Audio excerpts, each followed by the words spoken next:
जय हो। और आइए आज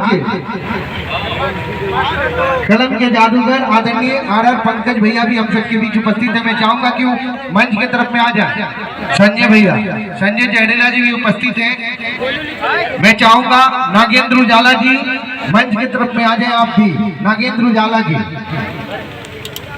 और आज कि श्याम तिलक उत्सव के शुभ अवसर पर ये कार्यक्रम का आगाज होने जा रहा है। साथ ही साथ हम सबके बीच आदरणीय बड़े भैया मुरली सोनी जी उपस्थित हैं। तो मैं चाहूंगा कि तनिक जोरदार ताली बजे के चाहिए। ताली बजाते हुए इस मंच को उद्घाटन कर रहे हैं हमारे भी मुख्य अतिथि हमारे भैया। इस मंच को उद्घाटन की दिल से धन्यवाद।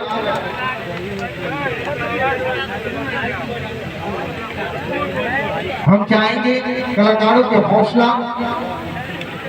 और चाहेंगे नागेंद्र उजाला भैया मंच पे आ जाए।